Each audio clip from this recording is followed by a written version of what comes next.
Well, hello and welcome to another short video for Truth Podcast. And today we want to talk about digital ID and the British government, Keir Starmer's government, who had suggested yesterday that they want to make digital ID mandatory for every single citizen living in the UK. Now, they dress things up in a fluffy way, in a decent, honourable way, in where that they're saying that, well, if you want to stop the small boats, if you want to get a control of the mass, uncontrolled, uncontrollable, unquantifiable and unidentifiable immigration that is flooding our country, that is flooding the Western world right now, digital ID would be the method by which that this thing could be controlled. But I'm going to say there are other methods by which things could be controlled, and it wouldn't include digitally imprisoning every single citizen in the UK and by extension across the Western world. Now, digital ID is a forerunner to a thing called CBDC, which is central bank digital currency. Central bank digital currency basically means that the government wants society in general to go cashless. They want all transactions to be paid in a digital way, and therefore these transactions can be looked at, they can be assessed, and they're there for anyone to scrutinise at any time should they see so fit. Now, who's going to be in control of running this digital identity, and what comes after it would be the question. So let's look again at the digital identity and what it actually means. So the government are saying that they, if they're wanting to check the employment status, say for example, of a person who has came here, they can check through digital identity whether they're illegal, whether they're not. I mean, an employer could look at their digital ID. Now, we do have various systems in place for employers to do so, with employment checks, with criminal record checks, with national insurance numbers, so on and so forth. And this can all be verified at the point of making the insert into the software that an employer would get whenever it is that they are registering someone for employment. So whenever that the government would say that this is going to solve problems within employment, well, there's systems that are already there that are capable of doing that. Then they say that using digital ID, they'll be able to get a handle on the illegal immigration. Well, there are mechanisms already in place to get a handle on illegal immigration. Let's start with the small boats. We have a navy. Some would say one of the best navies in the world. Why can't the Navy patrol the English Channel and send people back before they would actually enter our shores? Why can't the immigration control, why can't they go and search for people that has entered our country illegally and send them back? Why can't they get themselves out of the ECHR, which is the European Convention on Human Rights, and so that the lawyers are stopped taking legal cases against every single time that someone with good intention tries to send the people that have entered our country illegally when they try to send them back. We have a dearth of lawyers that go to court, that cite human rights law, and then the case is on the never, and well, the immigration continues to flood our country, causing great detriment, and I'm going to call it the uncontrolled, uncontrollable, unquantifiable, and unidentifiable immigration. But digital currency, or digital ID, isn't it a point in law that if someone does wrong, you don't penalise the entire society? So why should ordinary people be, and I'm going to use this quote-unquote, digitally imprisoned for the crimes of those the government are stating that is entering our country illegally, and those that would be, say, cheating the benefit system and so on and so forth? I mean, there's other ways of doing that without penalising the entire population for the crimes of a few. So there's point number one. Now we'll go on to digital ID and what that actually leads to.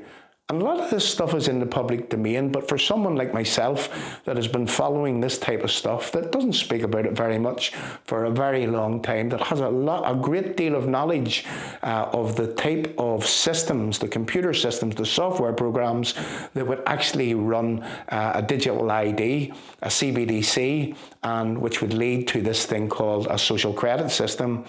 As someone that has worked in this industry probably from around 2004, in where that I am the founder and logic behind a business management system, a permission system, and we'll get on to that in a minute and we'll tell you how things actually work. But whenever that we look at digital ID, where does that lead? Well, the next step along that line, if they manage to get this over the line and they manage to get everybody into a digital ID system, and I believe that they're going to have a hard task. I believe that there's going to be a lot of kickback, and I believe that people should oppose this with every single fibre of their being, because what it's going to ultimately do is it'll take away your freedoms, your inalienable rights will be lost to this very system. And you make no mistake about that, that's actually what will happen.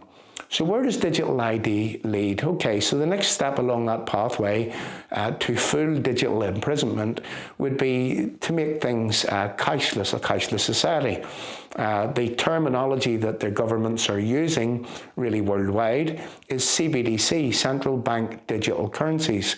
Now the globalists are trying to sell this in a way that they're saying that every country is going to be still in control of their own monetary system. But don't you believe that for one moment.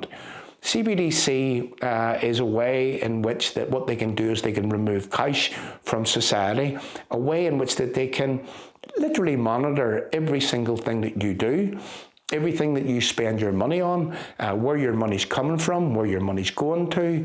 That's where it starts, and it would extend in a totalitarian way to include other things. And we can get into that in a larger video at a later stage. So, digital ID, CBDC, cashless society. What's the next step along that line? Well, there's a thing called a social credit system. And, well, one only has to take a look at what China has done with their social credit system. And what at that point in this digital era, would be total control over absolutely every aspect of a citizen's rights. Every aspect of a citizen's life, which would take away a citizen's rights, and which would totally and utterly seek to control a population in ways that you could not even imagine. The basis of the social credit system, digital ID, CBDC, cashless society, social credit system, would be to link every person in a way that the authorities, because of climate change, so-called, what they could do is that they could monitor people's carbon footprints. So say, for example, if you're taking too many car journeys, if you're going on holiday too much, if you're buying too much stuff with packaging and disposing of too much waste, say, for example, if you're drinking too much wine, I love a glass of wine, if you're, if you smoke, if you do whatever, well, the authorities get to be able to monitor every aspect of your life through this social credit system. And what has happened in China is that then the authorities would penalise people, because they would say, for example, if you smoke, if you drink, if you're taking too many plane journeys, well, if you smoke, you're causing a problem with the national health. If you're eating too much fatty foods, well, you're obese and you might place a burden on the National Health Service. If you drink too much, well, same thing again, you're creating detriment to your body, which could translate into you needing hospital treatment in the future. If you're taking too many plane journeys, well, you really shouldn't be doing it. You're destroying the atmosphere, the environment, you're causing too much carbon, and therefore you need to be stopped. So let's now get back to this permission system that is contained within the software that actually runs this type of stuff. as I say, I created a business management software in where that it was known as an ERP system, and it was resource planning from within any business. Now, in that system, what we could do is that we could give people permissions to do certain tasks from within the software.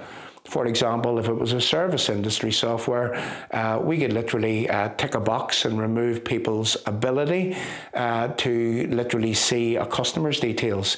We could tick another box if this person didn't have permission, and we could stop people from seeing the prices that were on the job. So therefore, they couldn't actually tell what the business was getting for a job, and they went on and they done their work and so on and so forth. So that's how a permission systems works. It gives people certain privileges, but those who can give privileges from within one of these control panels, one of these permission systems, they can also take them away. Now, this goes back to an era whenever one of my children were at school many years ago, in where that you could put money into their name in school, and some schools used it as a thumb. You could put money on their thumb, you could put money into their card, you could put money and give them the ability, say for example, to go to the canteen or to buy some stuff from within school. Now, the parents might not have wanted their child to maybe take fizzy Coca-Cola, so they could literally say, well, we don't want that, we don't want them having this, we don't want them having that. You see, that's the type of permission system that a government could use against every single citizen in the world. In the United Kingdom specifically is what we are speaking of today. So if you want to be part of a society in where that the government has control over every aspect of your life, which is totally flies in the face of your human rights. It's not a government's job to tell you what you can do, what you can't do, what you can buy, what you should be drinking, whether you should be smoking, whether you should be taking holidays. It's not their business to do that. It is their business solely to serve and protect you, nothing more, nothing less. So we're going to be watching as this is being unfolded, and believe me, I know quite a bit about this type of stuff.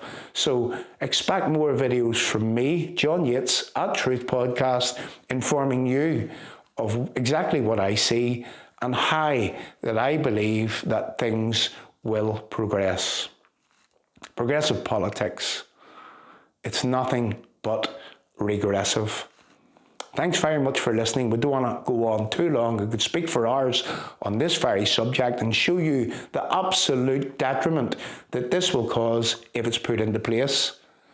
I spoke to Andrew Bridgen 2 weeks ago in London, and when we pressed Andrew on the digital ID, which we knew that was coming into place, when I asked Andrew what he thought about it, he said, well, if they have the ability to get this digital ID into place, the progression of that will be that we'll never, ever be able to say no to our government again. And believe me, it is that serious. Thanks for listening. Expect another video very soon.